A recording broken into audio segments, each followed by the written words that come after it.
Welcome into Rounding the Bases. Round the bases. Everybody knows Joe Goldberg. It's around the bases. Everybody knows Joe Goldberg.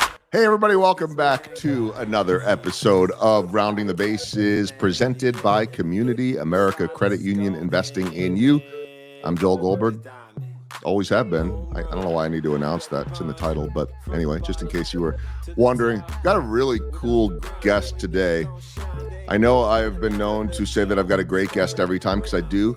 But this guest today is unique. Definitely not like anyone that we've ever had before. Quick shout out to my friends at Chief of Staff Kansas City. If you're in the market for a job, if you're looking to hire someone, if you're looking for advice, a resource, check them out. Whether you're in Kansas City or not, by the way, but just a great office, amazing culture and people. chiefofstaffkc.com, making connections that matter.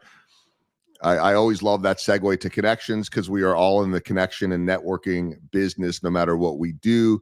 A ways back, I had a really, really interesting guest out of Atlanta by the name of Mary Ritz. If you're looking for a great interview, go back and check out her episode. And she's been awesome in connecting me with some really interesting people from around the country that I may not have known otherwise, although come to find out that my guest today originally was from Kansas City and really has traveled the world ever since. And so my guest today really is the greatest showman that we've ever had here on Rounding the Bases. His name is Dustin Portillo, an exceptional talent who followed his dreams to astonishing heights as a performer, an executive, and the face of an icon. Now he brings the center ring to center stage with unique experiences that put purpose into the spotlight. Using the power of performance, he delivers a roadmap to success that does more than entertain. It turns the everyday into something spectacular, inspiring audiences to soar. Thinking back in my professional sports career, I never did anything with the greatest show on earth, but back in the right around 2000-ish, I covered the greatest show on turf, which was the St. Louis Rams when they had a football team. And that was a high-flying act, but there weren't trapezes or clowns or anything like that. And so I want to bring in right now to the program Dustin Portillo. Dustin coming to us from his home in the Tampa, Florida area. How are you, sir? I'm well, Joel. Thank you for having me. So I don't feel like I have I've set this up as a tease, I guess we would say, in the business. And no, he is, if you are a fan of Portillo's in Chicago, as a native of Chicago, I am. He has nothing to do with that, but maybe we'll touch on that a little bit later. Just the typical story of, kid grows up in KCK in Independence, Missouri, and then, leaves to go join the circus, something like that. Let's start there, and there's a lot more to go, but tell me about that world and how you got into it. Absolutely. So my parents began to take my brother and me to the circus at Kemper Arena. Love that arena. It's still there. It's changed names over the years. And at the age of 4, I told my parents I wanted to be a clown for Ringling Brothers. And the dream never ceased to cease. And over the course of X amount of years, the dream just got more and more intense. And I was offered a contract at the age of 18 to join Ringling Brothers and Barnum and Bailey Circus. And it was an incredible job. But from the age of 4 up until I joined, a lot of hard work, a lot of dedication, a lot of losing weight. I weighed 300 pounds at the age of 16. Wow. And I befriended a former Ringling clown who had spent 27 years on Ringling Circus.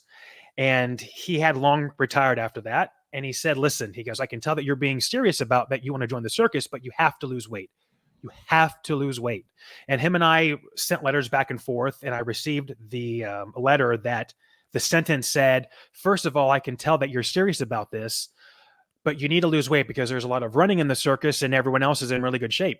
And from that moment on, 9 months later, I dropped 127 pounds. And that really was the catalyst for me getting on the circus. And I knew I needed to lose weight, but until him telling me that I needed to lose weight, I needed to lose weight. And the journey after that was just extraordinary.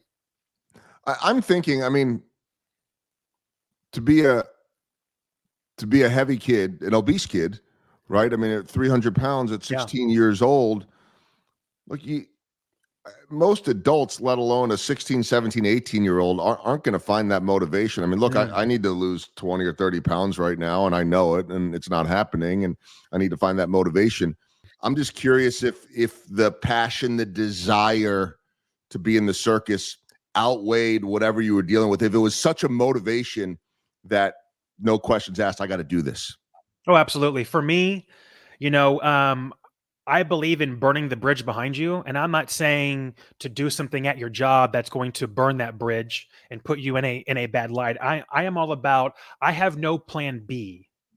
Hmm. And I knew that for me, that I had to burn the bridge behind me and I couldn't retreat. And there's an old story of a captain. This goes back hundreds of years, and he and all of his men went to shore. They got off their ships, and he told the crew of the ships, "Burn the ships because we're not leaving this island until we have conquered it." And for me, it's the same thing of burning that bridge behind you. I knew that this is what I wanted. I'm going to do it, and there's no plan B. And I Hmm. think a lot of people, if they had that mindset that I'm not going to retreat and this is what I'm going for, and sure, it's going to be a bumpy ride and life stinks sometimes, but how we deal with it and how we move forward doesn't define who we are. Hmm. And for me, being an obese kid and coming from a family where obesity wasn't that prevalent, but there were folks within my inner circle in my family that were overweight, that I needed to get out of that. And it's almost like poverty. You are born in that environment and you kind of, that's all that you know. So you sort of become comfortable with it. And I was becoming comfortable with being overweight because my father at that moment in time weighed 400 pounds. Now he doesn't. And so seeing something like that makes you want to work harder. Hmm. I I want to go to where you're at today and then backtrack because I I don't want to mislead people to think that okay, this is the guy that is the clown in the circus, and look, that in itself would be really interesting because I haven't had a lot of members of the circus on this, but it's where you ended up and what you've done with it that to me is going to be as fascinating as the journey itself. So I think I would start the question by first mentioning your book, which is, I don't know, in many ways, it may reflect the spirit of what you just said about just going forward. The book is It's Okay to Be an Idiot. And I'll just fast forward by saying now, Dustin's on the speaking circuit. He's working with companies and he's doing all kinds of amazing stuff. Tell me about the book and where you're at right now, and then we'll go backwards again. Sure. So the presentation, It's Okay to Be an Idiot, came before the book, almost like, did the chicken come before the Mhm. egg or did the egg come before the chicken? In this case, it was the presentation that I had been giving for about 2 years. And after I left corporate with a large McDonald's franchise, one of the most successful in the United States, I really found myself doubting who I was. I was successful in the corporate world. They were selling off their franchise, and my department was annihilated because whenever your department is in charge of giving away $2 million of the owner's money every year through philanthropic giving, the first thing to go is the money sucking generator of the organization. So it really prompted me to write this book. And this book is only 4,000 pages. Anyways, no, it's 164. But this was a spiritual I feel like journey. we all could write a 4,000-page book about maybe being an idiot. We all have our own stories. By the way, is that a clown nose? You know what it is. Thank you for recognizing that. And so, It's Okay to Be an Idiot. The word idiot has two meanings. First of all, clown, the fool or the idiot. And idiot is also an acronym. So a year into my corporate gig with the McDonald's franchise, I was at a business lunch meeting with someone who I had just met. And we're sitting down talking, and he's sitting across from me. And all of a sudden I go, and he goes, "What?" And I go, "Excuse me." I got up, I went into the restroom. I didn't have to go. Went into the men's stall, and I text myself one word: idiot. And at that moment in time, I realized that I really wasn't harnessing who Dustin Portillo was. Now, coming from the entertainment world where, I wore makeup and wigs and costumes and clown shoes. Now I was wearing business suits. So I began to parallel, entertainment and hospitality really are the same thing. How you talk is like an actor's monologue.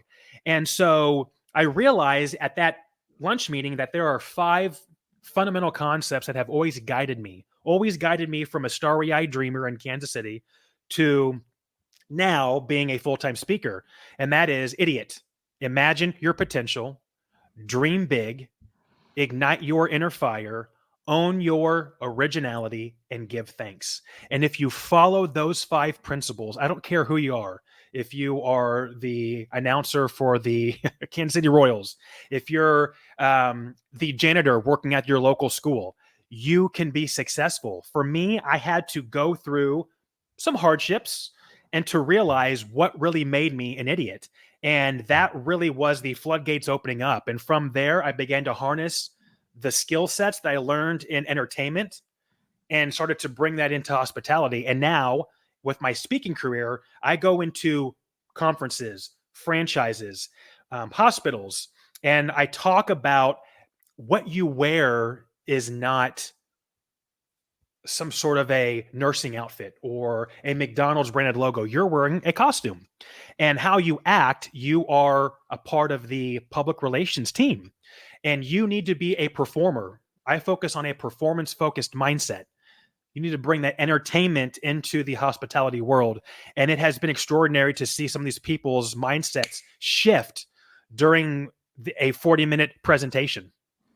I'm curious about something because I was thinking the closest maybe that I've had to someone with your background was the former Philly Fanatic, one of the greatest mascots in all of American sports history. And, he's a speaker, and he is a guy that in his mascot career could show up at any party, any event, and make people happy, which is what you were doing as a clown, right? Absolutely. I'm curious what the next level is when you get to take off that suit, so to speak, and connect with people on a one-on-one basis without having the mask on, so to speak, without having the costume on, in a way that, yes, you still know how to entertain and be funny and put smiles on people's faces, but to have that back and forth and that one-on-one, is it, and I don't know the answer, is that on a deeper level? I don't know if I'm connecting dots. Like for me, I could pretty much be on the air who I am off the air. Now, not everybody is, but that's a goal of mine is this is what you get. And if it's not polished enough and you don't like it, so be it. This is me. And when someone says to me when they meet me, oh my gosh, you're just a normal guy. The ultimate compliment, my favorite thing. However, there's something about getting on a stage for me and looking at those people versus looking into a camera that feels even more real. I'm curious your perspective on that. Oh, absolutely. And I'm glad that you even brought this up because my 2 superpowers, and hopefully everyone, all your listeners out there know what their superpowers are: honesty, integrity, whatever it is. Mine are being intentional and being authentic. And I can appreciate you not putting on a mask.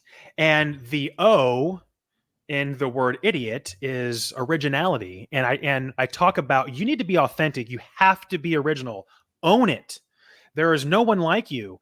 And it really resonated deeply with me when I was at a lunch meeting in front of 500 people, and all of the dignitaries were on the stage facing us, and they all had these pretentiously fake smiles. That really fake smile, almost like they had a botched plastic surgery. And I guess I'm notorious now that I'm thinking about it, of texting myself. So I text myself, there's no life in plastic. And every week at Casper's, when I was with the McDonald's franchise, I used to send out a 2-minute read tops to all of our 4,200 employees. And it was either a life experience that I had or something that I had witnessed. And the subject line was, there's no life in plastic. And it really made me shine a light on the authenticity of human beings. And you're right. There is nothing more rewarding than being on stage, being in front of people. I'm very much an extrovert, and I imagine you are the same.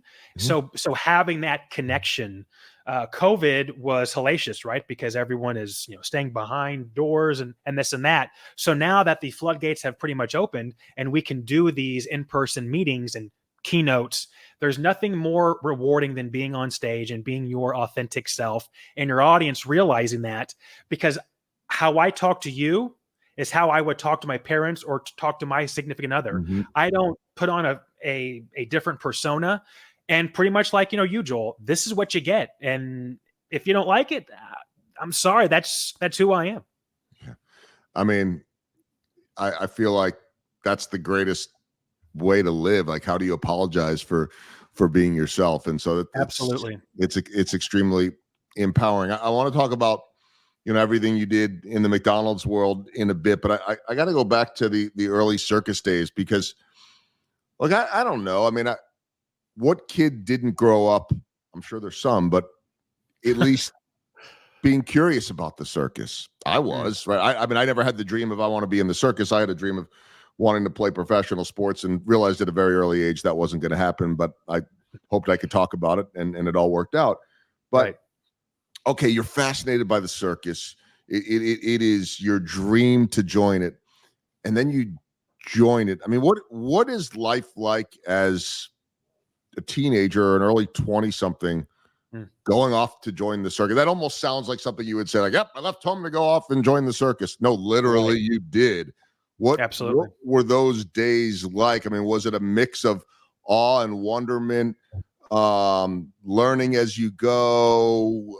When did it become normal to you? Because like my world, going to the baseball field, I don't take it for granted, but it's my normal everyday life. And I'm sure at a Sure. certain point it became very normal to you. But I've got to imagine at the beginning you had to have been in awe, right?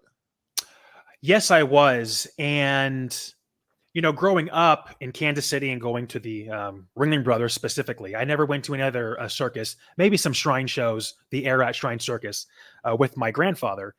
But there was something about the clowns. I never found the clowns funny. I always was intrigued on how they did it. The Hmm. explosions, the throwing of the pies, the falling down, the juggling. That is really what it was. The mechanics of it, and that really was intriguing to me.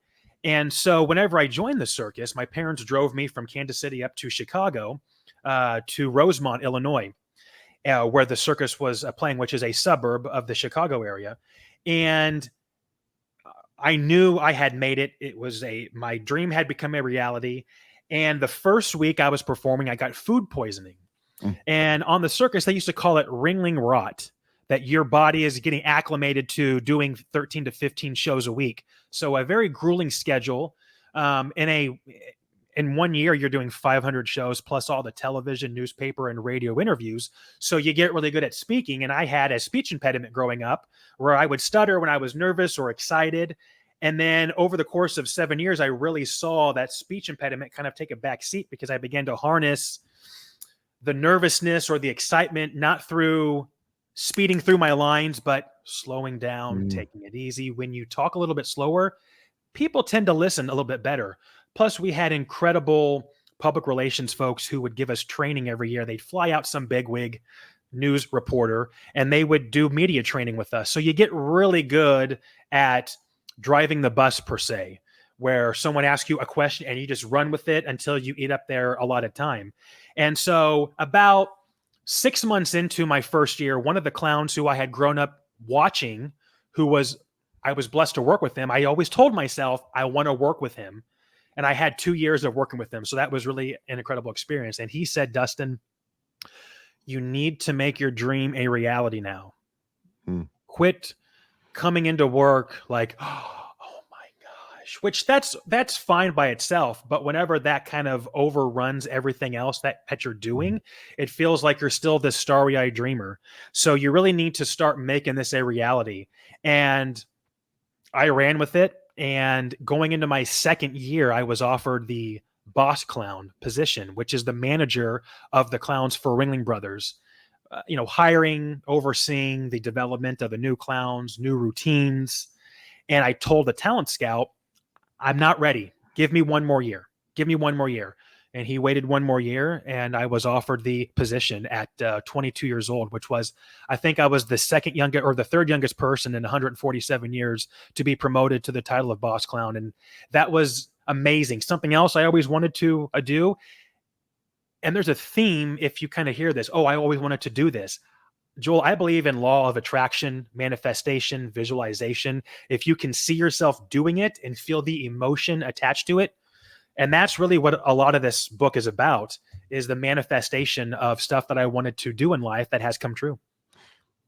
It isn't, I mean, the way that I'm hearing you and learning about the book, I mean, the term idiot, along with the acronym and the meaning behind it, it's really a term of affection that could be embraced, right? I mean, it's really about embracing yourself.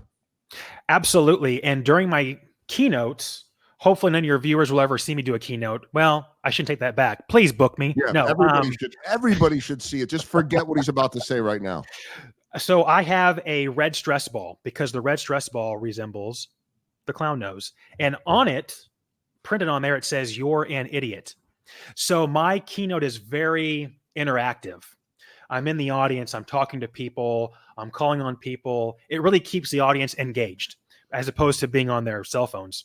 And so I have this red stress ball. And when I talk and when I call on someone, and they've answered the question, I throw it and I say, "You're an idiot." And they catch it. And sometimes it bounces and flies and everything else. And it really connects people. And whenever you can do that and bring people together, it's really an amazing thing. And you being a speaker on the keynote circuit, you know that very well. Let's talk about the McDonald's days and how similar, different. I mean, now you're talking about corporate world, but you're still in costume, right? What are the similarities and differences to being in the circus and representing McDonald's the way you did? Well, there was a break in between my Ringling days. I left in 2012. My contract was up and I didn't want to renew.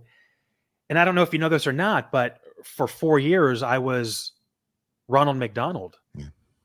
And that was an out-of-body experience. I had never grown up seeing a Ronald performance, didn't really know much about him. And I moved to Tampa to do a 6-week contract working at Busch Gardens for a physical comedy show. A couple of weeks in, I get a phone call from an unidentified number, and it was corporate McDonald's asking me if they could fly me to Tampa to audition for Ronald McDonald. And I said, okay, just moved here. And weirdly enough, out of what I packed, which was very little because it was only a 6-week contract, I brought with me a little blue suitcase that had my clown stuff in it, my nose, my makeup, and I had no interest of ever performing as a clown.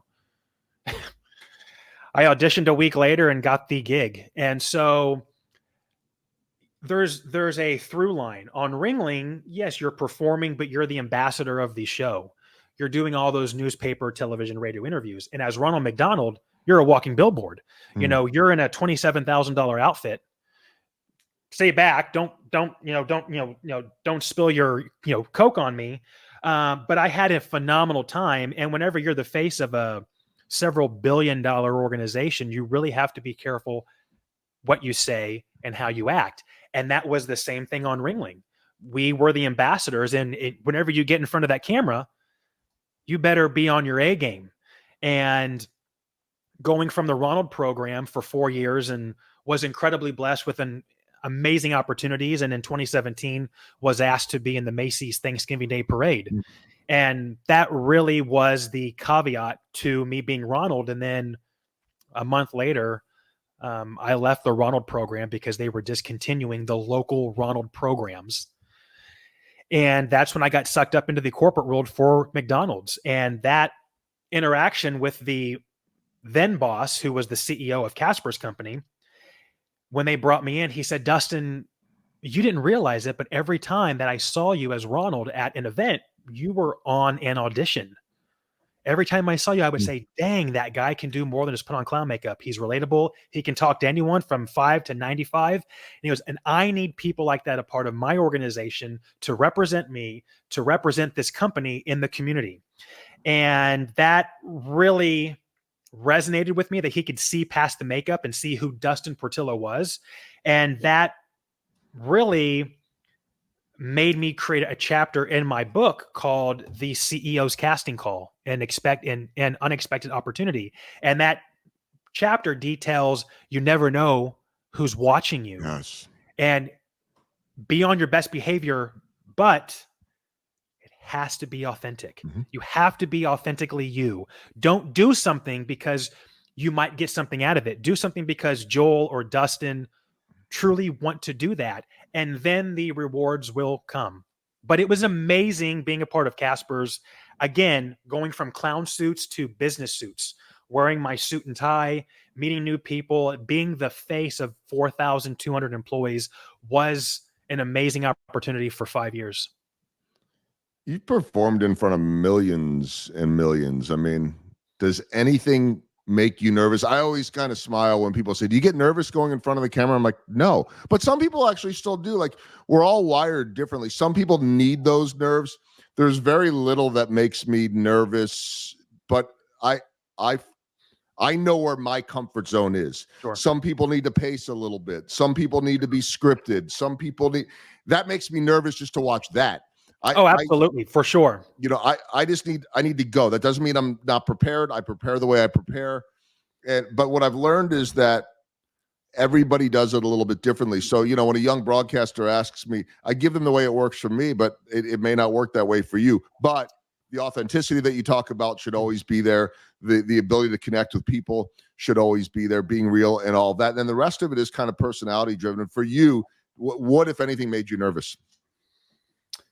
It was probably, or does still, I don't know. I think everyone still gets a little nervous on some degree. Yeah. Nervousness doesn't mean that you're ill prepared or that you stink at being a keynote speaker or whatever it is. Nervousness means that it matters to you. Mm-hmm. And my gosh, recently I realized, before I was going in front of a keynote in front of a bunch of C-suite executives for national restaurant brands, I began to, Dustin, come on. First of all, these people put their pants on just like you and I, unless they know something different than I do, but that's besides the point. And I began to notice that I'm not really getting that nervous. Like, my stomach used to go, and I mean, that's extreme.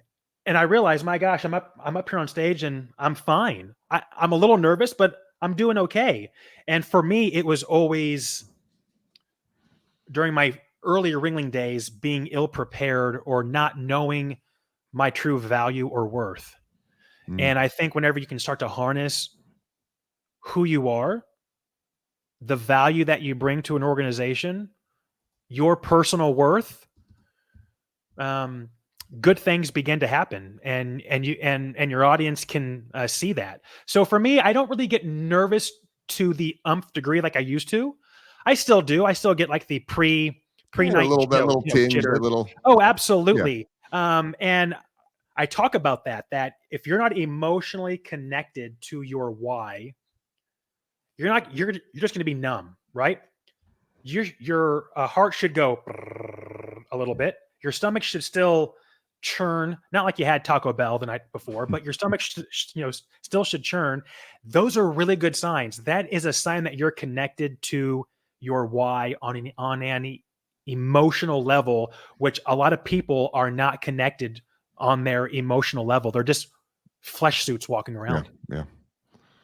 I like that you went Taco Bell and not McDonald's there. Anyway.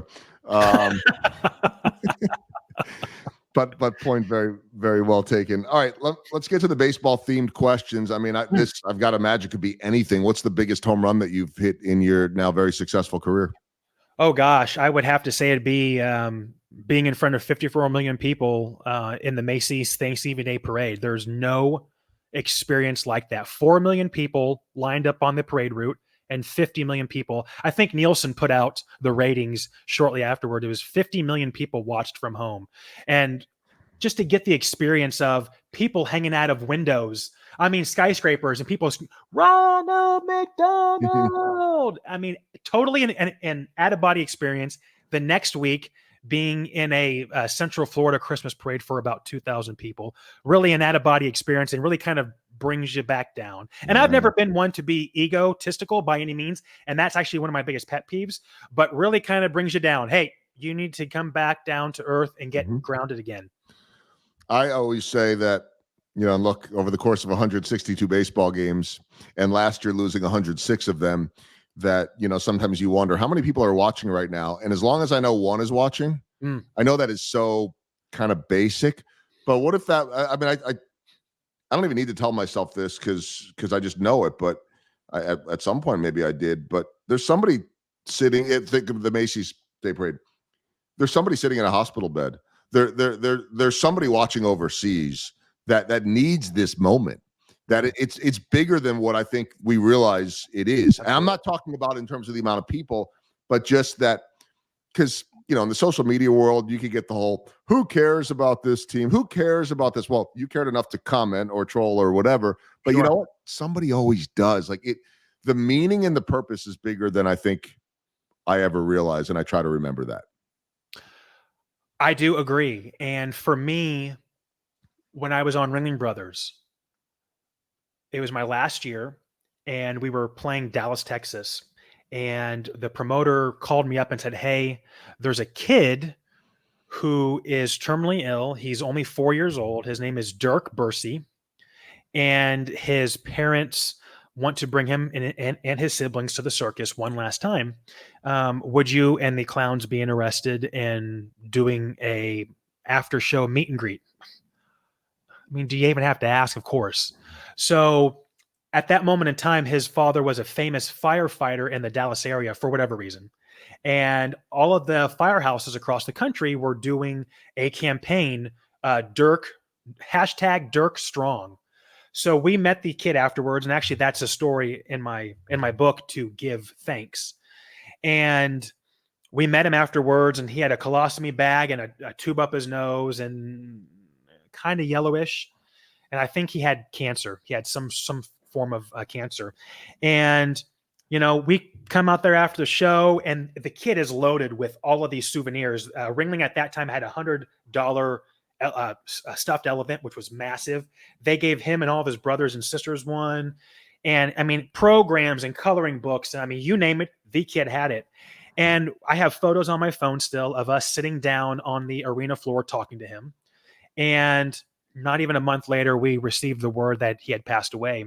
And I realized that interaction with him, we were getting torn up. And actually, I had to end the meet and greet pretty early because I began to look at the other clowns who I was managing at that time. And I was seeing tears. I'm like, yeah, this is going in a really bad direction. The kid did not come here for us to cry over him. They're here to have a good time. And so it was incredibly sad. This was back in 2012. And, now he would be 16 years old. And that's hard, but that moment, it wasn't about Dustin Portillo or the other 11 clowns. It was about him, and the bigger picture was to brighten his day. So that interaction was bigger than any of us will ever be. Yeah. And you don't forget, you can't, shoot, to this day, you remember the name. So think about that 12, I think, or so years later. How about along the way, a swing and a miss? And what did you learn from it? Oh, gosh. Well, there's probably several that we can all pull out of our baseball glove. See what I did there? Nice. After I left corporate, because the company was selling, I got a job just like that. And it paid $30,000 more. It was a vice president role. And Joel, and I'm sure you can probably attest to this, money and title don't mean jack if you are not emotionally connected to the mission of the organization or to your why. And I always knew that. And a week into my new role, that just hit me like a 90-mile-an-hour fast pitch. And whenever I began to say phrases like, I can't wait for the weekend, or is it Friday yet? That I realized I had a really big problem. And a friend of mine called me up and said, hey, you have a really good reputation in Tampa. And if you stay with this organization, it's going to tarnish your reputation. And I realized I have to go. And it was a very difficult decision because at that moment in time, I kept on telling myself, I'm out for the money. And you never ever want to say that. I don't believe that money will ever buy happiness. And there's several people who we could probably name off the top of our own heads of people that has said that are probably no longer with us because you think that they have everything money wise, career wise, but that's not the driving force.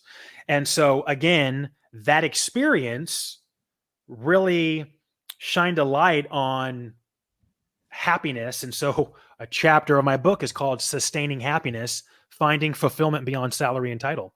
And so now I'm doing what I absolutely love. And I don't have any more crazy misses like that because I can control my own destiny as opposed to being at the mercy of someone else. Great lesson learned there. And last one, in terms of the baseball theme question, small ball. What are the little things along the way that you've learned? What are the little things that add up to big results? Don't take yourself too seriously. Rome wasn't built in a day, which I had heard that first statement back in 97 when my grandmother had a heart attack. The doctor kept on saying, Loretta, Rome wasn't built in a day. And at that moment in time, she didn't understand what he was saying until later on. I began to think, oh my gosh, yes, Rome took quite a long time. It doesn't happen overnight. Success does not happen overnight. Gosh, what else are little small things, incremental wins along the way? I believe everyone should start somewhere, and typically at the bottom. That's where pretty much everyone's going to start. Is you're going to start at the ground level of any organization, but those incremental steps are going to add up to massive wins. So take the little wins, celebrate those wins. I think everyone every day should be celebrating something. I don't care if it's I worked out for 10 more minutes today, or I got one person to open up my email from prospecting. Hey, that is a win. And Joel, you know that whenever you're out there prospecting, it can be very difficult and very, it can hit the ego hard. Yeah. But if you have your focus on, if you can take your blinders off and know where you want to go, again, visualize, manifest, desire, that burning the bridge behind you, you can go anywhere and you can do anything. I love all of that. Really good stuff. That even the prospecting piece that hit a chord with me because it's not my favorite thing to do because the bulk of it is, usually just no response, which is the way it's supposed to be, by the way. But that can mess with your ego a little bit. And for sure. Send out 250 emails. I heard back from 7 or 8 of them, and that was a massive victory. Like, wow, that's a lot of replies there, so totally get it. Small little wins on that one. Okay, 4 final questions for Dustin Portillo as we round the bases. Let's start with this. I thought, I really didn't, that maybe every time I go back to Chicago, I could just throw my friend Dustin's name out there and get myself a free Italian beef, and it's not gonna happen. Tell me about the Portillo name. Okay, crazy story, really fast. Grandfather passed away in 2001. We found out 7 years later that he stole someone's identity. He said he was born in National City, California. At that moment in time, 7 years later, 2008, 2009, the gentleman was still alive. My uncle called him up. Hey, Margarita Royval Portillo passed away. No, he didn't. He's sitting right next to me. OMG, let's do a genealogy test. And we found out. So our last name really isn't Portillo, although on my birth certificate and on the cover of my book, it says Portillo, but it really isn't our last name. So I have no idea who I am. Joel, you and I could be related. Yeah. I don't know if you're Goldberg. You could go from Portillo to Goldberg. That would be a little bit of a jump. Hey, as long as it gets me somewhere in life, man, I'm all for it. Well said. And a great story as well. Okay, the second one, we'll go a little quirky here based on the research that we have. Is it true, you're a performer, so is it true that you could say the alphabet backwards? I can. Will Ready? you? Yeah. A, B, C. No. Z, Y, X, W, V, U, T, S, R, Q, P, O, N, M, L, K, J, I, H, G, F, E, D, C, B, A. Pretty quick too. I guess you could do that in your sleep. Was that ever? Well, I'll follow up with this. What was the The Back reason? in the clown days. Well, I just what was like, what was your favorite thing to do or craziest thing? Or I mean, that you made that sound like so easy. That's an easy thing. Well, I learned the alphabet stupidly through music class for whatever reason. But back in my clown days, what was my favorite thing to Yeah. do? Yeah.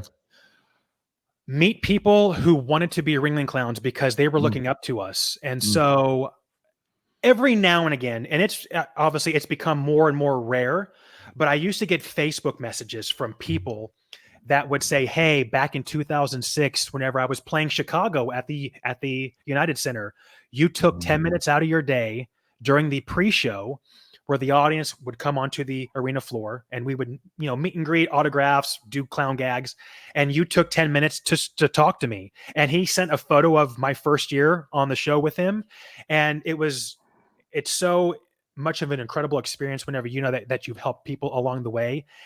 You're just doing your job, and then all of a sudden, 8-9 years later, someone is saying, "Hey, by the way, what you did back then Mhm. was amazing, and I appreciate that." So for me, it was meeting people who wanted to be Ringling Clowns who never got it because Ringling closed in 2017. Now Right. they have reopened, but there's no clowns. So those people who idolized us will never become clowns on Ringling in the capacity we were. Yeah. So to know that I could help inspire them a little bit and kind of still push them along is an incredible feeling. Circus is different nowadays, isn't it? It most certainly is. And that's the world. I mean, I Oh. don't know. I think of the circus as what I saw growing up. I'm sure you think of the circus as what you saw growing up and then was a part of, but Right. nothing in the world. I mean, baseball's not the same. But that's America's pastime. You can't change it. Well, we got pitch clocks and we got this and we got that. The world changes. Oh, absolutely. The only constant is change. And for people who say, "You know what, I don't mind change as long as it doesn't affect me," oh, you're sadly mistaken, because it's affecting you every single day. Our third question as we round the bases, going back to your high school days. I think I said Independence before. It's Blue Springs, I believe, Mhm. but close. Did they have like the what do you want to be when you grow up in the yearbook or anything? Like, did everybody know, oh, he's going to go off and be a clown? I was a very shy high schooler. Not a lot of people knew my ambitions. You seem so shy now, though. I'm very shy still. And I remember my high school newspaper, high school newspaper did a story on me. And it was me doing, I was at that moment in time, I was still heavy set. So it was me doing this with my high school ring.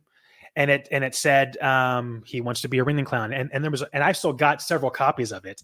And it was, and that really kind of outed me to be a clown in my high school, because not a lot of high school kids find clowns to be cool, So, Actually, probably some are scared to death of them. well, nowadays, right? A lot of people nowadays think it's more hip to be scared of clowns than people who are actually scared of clowns. But I digress. But I would think like if there was well, we all had these. Like if there was anybody that was mean to you in high school, you could go back and really mess with them. You don't. I send them You don't messages seem like that kind of guy. Oh, I'll send them videos like me. No. just a fun little clown pose. Okay, last question as we round the bases. I mean, we've talked about just the audiences and the places and everything you performed, whether it be with the circus or McDonald's or now on stage with your keynotes. And I want to let everybody know it'll be in the show notes as well. DustinMPortillo.com will give you all the information you need about Dustin, his speaking business, the book, on and on, DustinMPortillo.com. So check that out. It's in the notes. What is on your bucket list at this point? Is there a location, an audience, a type, or whatever? I mean, I feel like you've done everything.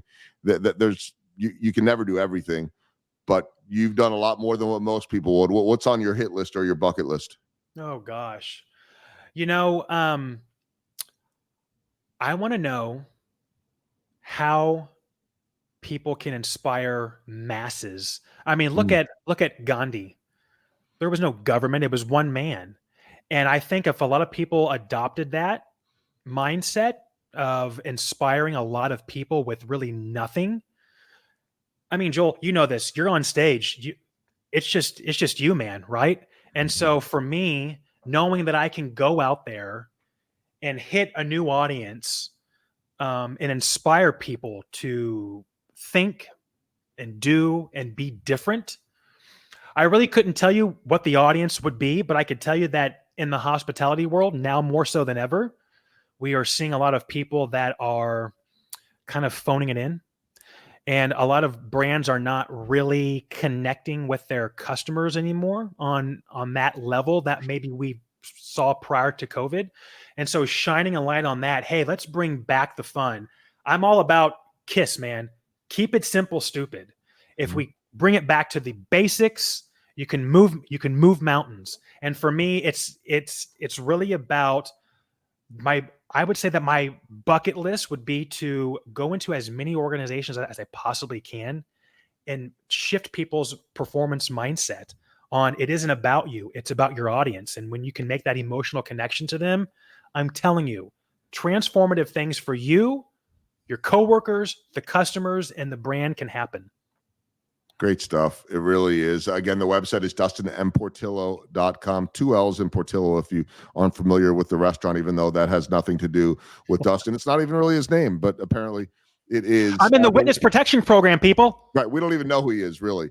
And he doesn't even need to put on a clown suit to be in the witness protection program. But DustinMPortillo.com. On the website, it says, inspire, entertain, lead, helping hospitality professionals thrive through a performance-focused mindset for career success. It's a message for anyone, and the book is It's Okay to Be an Idiot. Dustin, this was so much fun. Thank you so much for spending time with me on Rounding the Bases. Joel, thank you. Appreciate you. It's around the bases. Everybody knows Joe Goldberg.